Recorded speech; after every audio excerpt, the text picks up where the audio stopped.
The intersectionality of capitalism and patriarchy emphasizes the existing mutual dependence of the capitalist class structure on male supremacy. Patriarchy is a socially constructed system marking the supremacy of men over women in a variety of systemic contexts. This system is rooted in hegemonic ideologies, which are dominant beliefs about the diverse aspects of women's lives, including what they should and should not look like. Capitalism is an economic and political system where business, property, and industry are controlled by private owners rather than the state, with the goal of making profit. These two systems are interdependent of one another, since capitalism could not thrive without the patriarchal values that enable its success. One of these values include capitalizing on people's insecurities, such as their body image, through the billion-dollar beauty industry. The images presented to us are not real. They're manufactured. And who does this serve? The beauty industry.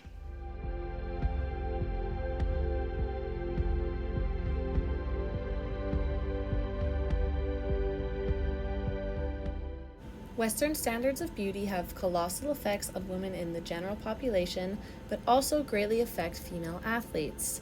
To gather more insight on this matter, we asked female athletes questions about their bodies. 6 years old. 6 years old. I was about 10 or 11 years old. When I was 13 or 14 years old. 7. 12 to 13. It was my dance coach. It was my grandma. My coach. Basketball coach. My sister. Soccer coach.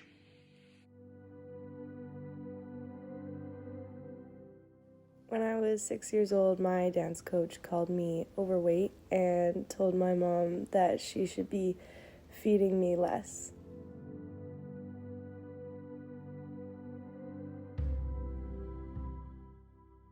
We're facing pressures from society and Instagram and magazines to look a certain way, and then we have pressure from everyone else to look a certain way for our sport, and those two things are completely different.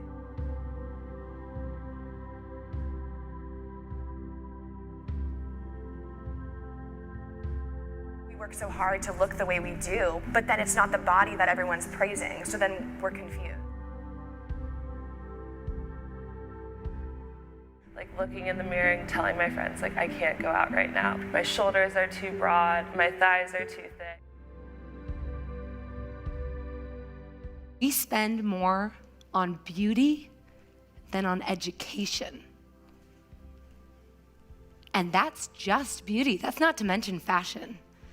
Combined, they're a $1.3 trillion industry who've made a business out of setting unreal expectations of beauty and then profiting and exploiting the insecurities that they've helped create.